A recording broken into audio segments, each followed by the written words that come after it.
Caitlyn is one of the greatest characters that I will have to say by the end of the show, I audibly gasped and got up from my chair when I thought that they were going to kill her. I did not expect to have the kind of love for Caitlyn that I ended up having, and this is why I think Season 2 is one of the best things in the world, because Season 1, Caitlyn, while very interesting, don't get me wrong, I do love the fact that, you know, she's someone that completely opposes, not for nothing, her mother's fucking aristocrat elitism. Because one thing that is crazy that you do see, especially in episode 4 of Happy Progress Day, is you do see how Caitlyn specifically opposed everything that her mom wanted for her. Like, her mom wanted her to, of course, probably follow in her footsteps, you know, be a counselor, be, a very pristine, very, high-class society woman. And then she turns around and joins the Enforcers, which goes against everything entirely.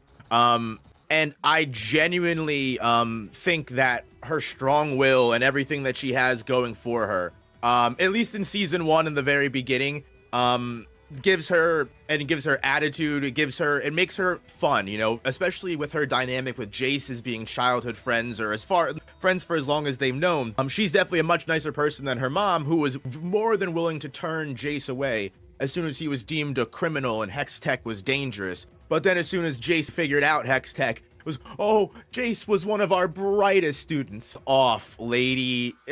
I don't think that she deserved to die, but like that, it's interactions like that that are so realistic and true to just real world and just feel so genuine character interactions. Like, these characters are real people. That's a real character flaw that a person in Caitlyn's mother's position would have. Immediately dismissing someone that society deems as, a reject. But the moment that Hextech immediately becomes, this big, great thing, it's, oh, I've always been on his side. I knew. I will give her credit. I will give her mom credit. She does offer to stay by Jace in the very beginning. She's like, we can't have him, be trounced upon. We have to stand for him. He's one of our, sponsors. I'm gonna go in there and show what's what. And then Jace makes his big show, and she's like, you know what? Fuck Jace afterwards. But yeah, I like that Caitlyn has her own head on her shoulders.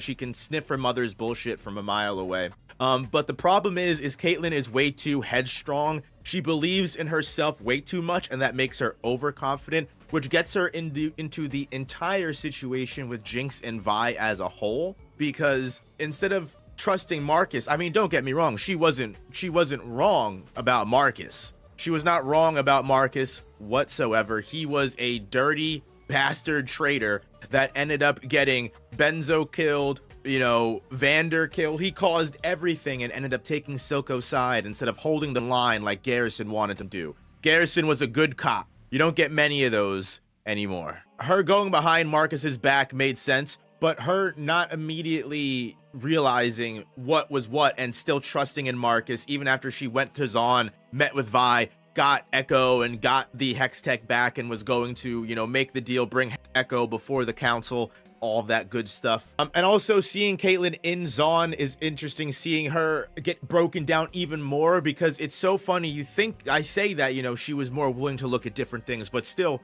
going from Piltover to Zaun, the Undercity, it really genuinely shows that Caitlyn was all talk, as much as she was, different from her mom. At the end of the day, she's still, a high class woman at the end. She went down there and she goes, what the fuck is going on in this place? But she resolves herself and does what she needs to do to carry on the mission, carry on what she believes is right, which you have to commend and you have to believe. And she slowly turns her biases around, with her relationship with Vi, as she slowly, starts to have feelings for Vi, all of that good stuff. And I will say, seeing her go through Season 1 and then get pulled into the situation with Jinx, all of that nonsense, and have Caitlyn still stick by Vi, still see the good in Vi and say, hey, you are different from everyone else. And even though her worst tendencies end up getting fueled in Season 2, I mean, rightfully so, there was a Jinx caused a terrorist attack that got her mom killed. Caitlyn's hatred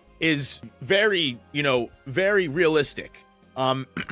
And she tries to fight that innate hatred in the very beginning because of her love for Vi, right? She, even though, even though Jinx and the Undercity, what she blames them, or at least Jinx specifically, for her mom's death. She sees the good in Vi. And then all of that gets thrown out the window almost completely after the terrorist attack again at the memorial for her mom, which it has nothing to do with Jinx and are just the Chem Barons in the Undercity. Now, of course, we know that Ambessa, in the long grand scheme of things, ended up plotting all of this to turn Piltover against the Undercity and eventually, usurp power.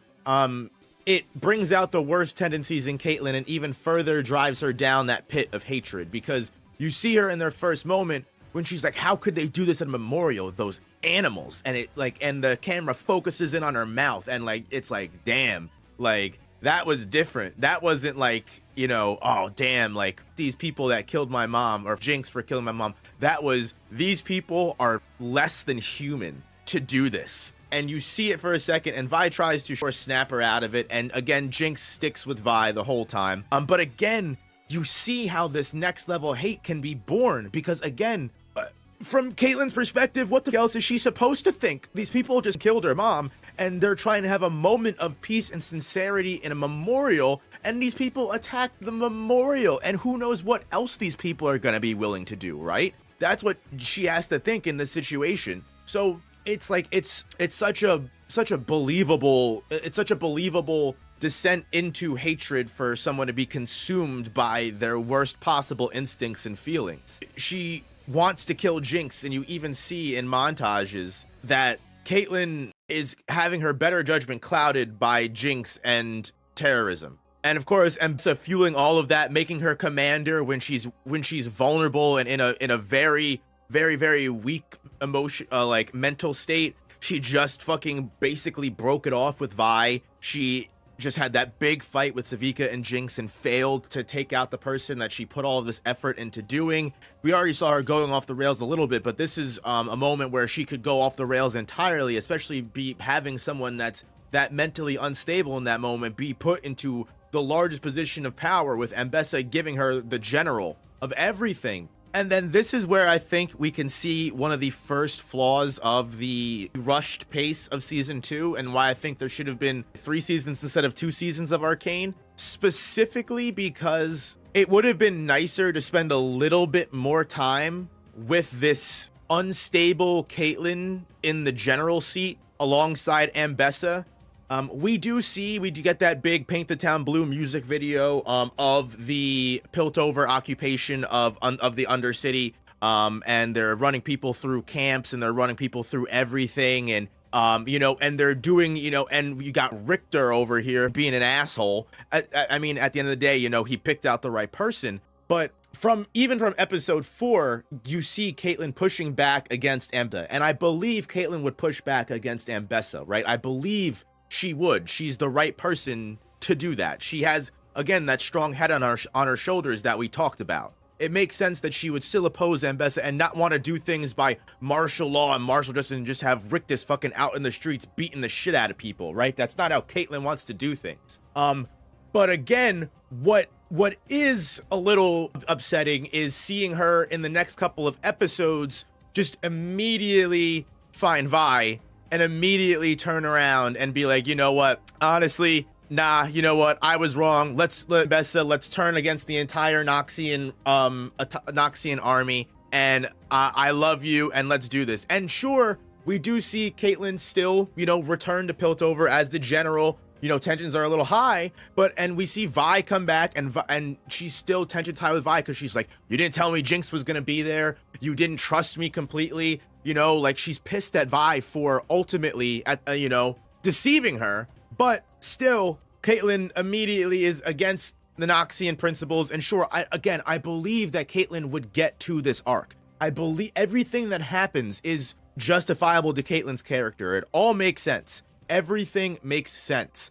I'm just saying that I would have liked to have spent a little bit more time seeing Caitlyn consumed by this hatred, and see the downsides of that, and see the flaws of Caitlyn in the state, and maybe have Caitlyn get put into a position where she realizes how far she's gone, right? Where she accidentally, maybe someone dies, she sees the error of her ways, and then she runs into Vi, where she's already kind of unstable here. Because not for nothing, what happens in between this? I think she opposes Singed a little bit, because she's like, oh, I looked into your history and I found out that you're a monster, and we exiled you, and now you're back, and you know, fuck you, all that shit. Like, I need a little bit more. But other than that, I do ultimately enjoy where Caitlyn ended up. Again, I think it's just like you said, it feel like we missed a couple episodes in between. Felt like we missed an episode or two in between of seeing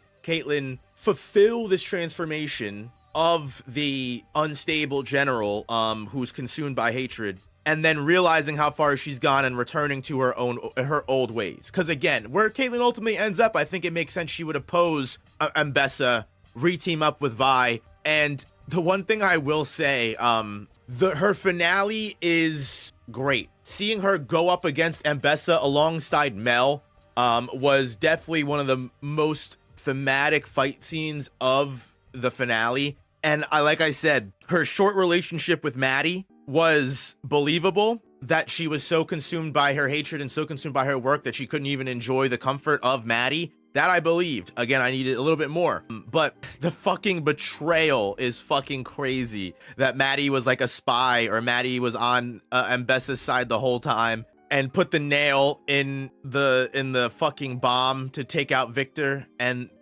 I got up and I screamed when Maddie took off her mask, and the fucking dramatic music kicks in when Mbessa's walking up the scene. I'm like, no way they're gonna kill my girl. They're not gonna kill Caitlyn. There's no way they would actually get away with this. And thankfully, Mel shows up in the last second, immediately saves Caitlyn at the last second. Her being willing to risk her eye to take out Mbessa's anti-magic hex tech runes, I think was a great way to show her dedication to what she believes. And I patch Caitlyn alongside Vi. Again, I know Arcane is over, but I don't know if we'll see them anytime soon, but I fucking loved them. Caitlyn's arc is ultimately amazing. I loved it. I love Caitlyn as a character, and I didn't expect to love Caitlyn as a character. So yeah, Caitlyn is an obvious S tier for me. The way they turn it around in the end, love her to death.